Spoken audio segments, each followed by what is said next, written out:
Chapter 3. A Caucus Race and a Long Tail.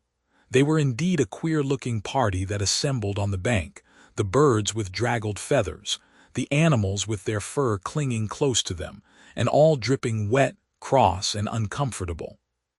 The first question, of course, was, how to get dry again.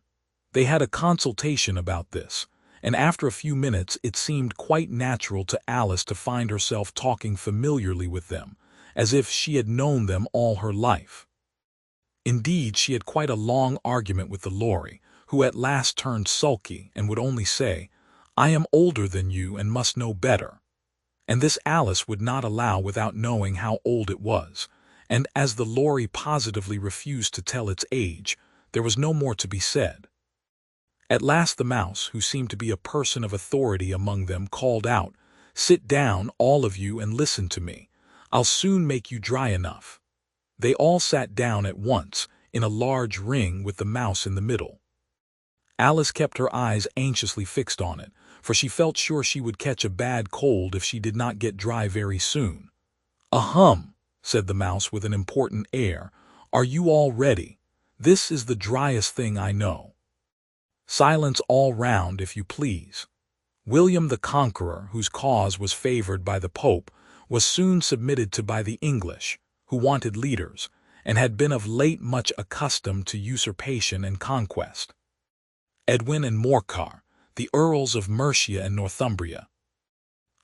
Said the Lory with a shiver. "I beg your pardon," said the mouse, frowning but very politely. "Did you speak?" "Not I," said the Lory hastily. "I thought you did," said the mouse. "I proceed. Edwin and Morcar, the Earls of Mercia and Northumbria, declared for him, and even Stigand, the patriotic Archbishop of Canterbury, found it advisable." "Found what?" said the duck. "Found it," the mouse replied rather crossly. "Of course you know what it means." "I know what it means well enough when I find a thing," said the duck. "It's generally a frog or a worm. The question is, what did the Archbishop find?" The mouse did not notice this question, but hurriedly went on. "Found it advisable to go with Edgar Atheling to meet William and offer him the crown.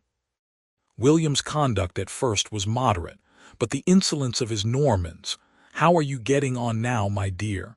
it continued, turning to Alice as it spoke. "As wet as ever," said Alice in a melancholy tone.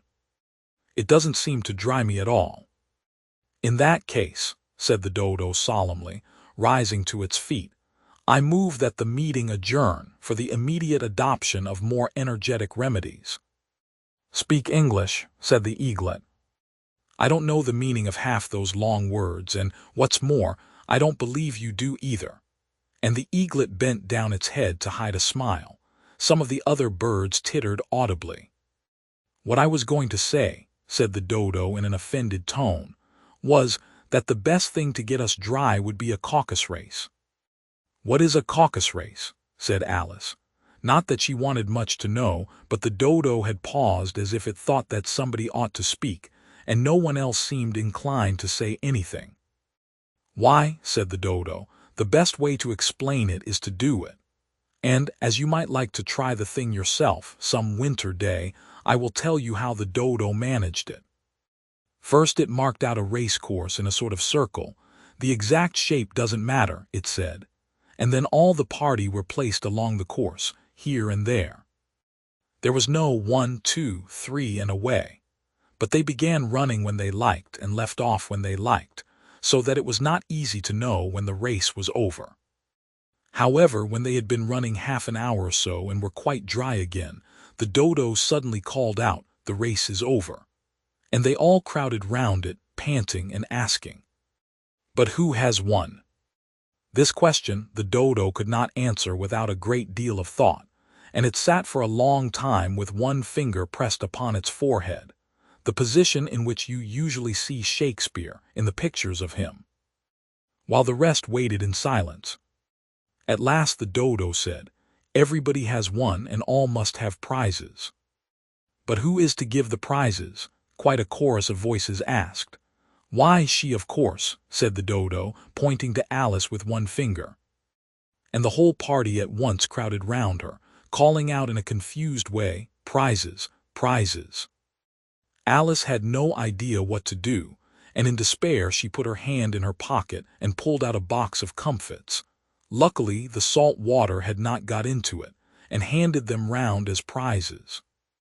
There was exactly one apiece all round. "But she must have a prize herself, you know," said the mouse. "Of course," the dodo replied very gravely. "What else have you got in your pocket?" he went on, turning to Alice. "Only a thimble," said Alice sadly. "Hand it over here," said the dodo. Then they all crowded round her once more, while the dodo solemnly presented the thimble, saying, "We beg your acceptance of this elegant thimble." And when it had finished this short speech, they all cheered. Alice thought the whole thing very absurd, but they all looked so grave that she did not dare to laugh.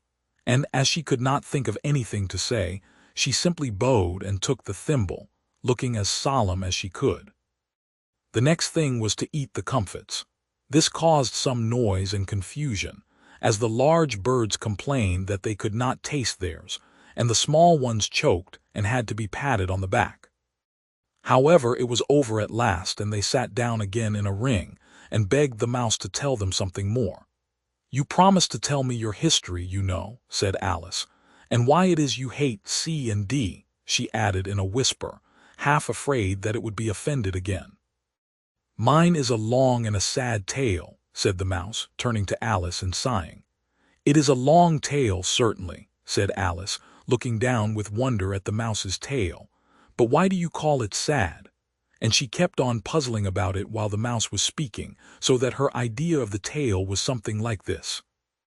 Fury said to a mouse that he met in the house, "Let us both go to law. I will prosecute you, come. I'll take no denial. We must have a trial, for really this morning I've nothing to do." Said the mouse to the cur, "Such a trial, dear sir, with no jury or judge, would be wasting our breath." "I'll be judge, I'll be jury," said cunning old Fury. "I'll try the whole cause and condemn you to death." "You are not attending," said the mouse to Alice severely. "What are you thinking of?" "I beg your pardon," said Alice very humbly. "You had got to the fifth bend, I think." "I had not," cried the mouse, sharply and very angrily. "A knot," said Alice, always ready to make herself useful and looking anxiously about her. "Oh, do let me help to undo it." "I shall do nothing of the sort," said the mouse, getting up and walking away. "You insult me by talking such nonsense." "I didn't mean it," pleaded poor Alice. "But you're so easily offended, you know." The mouse only growled in reply. "Please come back and finish your story," Alice called after it, and the others all joined in chorus, "Yes, please do." But the mouse only shook its head impatiently and walked a little quicker. "What a pity it wouldn't stay," sighed the lorry as soon as it was quite out of sight, and an old crab took the opportunity of saying to her daughter, "Ah, my dear, let this be a lesson to you never to lose your temper." "Hold your tongue, ma," said the young crab a little snappishly. "You're enough to try the patience of an oyster." "I wish I had our Dinah here, I know I do," said Alice aloud, addressing nobody in particular. "She'd soon fetch it back." "And who is Dinah, if I might venture to ask the question?" said the lorry. Alice replied eagerly, for she was always ready to talk about her pet. "Dinah's our cat, and she's such a capital one for catching mice you can't think. And oh, I wish you could see her after the birds. Why, she'll eat a little bird as soon as look at it." This speech caused a remarkable sensation among the party. Some of the birds hurried off at once. One old magpie began wrapping itself up very carefully, remarking, "I really must be getting home. The night air doesn't suit my throat." And a canary called out in a trembling voice to its children, "Come away, my dears. It's high time you were all in bed." On various pretexts they all moved off, and Alice was soon left alone. "I wish I hadn't mentioned Dinah," she said to herself in a melancholy tone. "Nobody seems to like her down here, and I'm sure she's the best cat in the world. Oh, my dear Dinah, I wonder if I shall ever see you any more." And here poor Alice began to cry again, for she felt very lonely and low-spirited. In a little while, however, she again heard a little pattering of footsteps in the distance, and she looked up eagerly, half hoping that the mouse had changed his mind and was coming back to finish his story.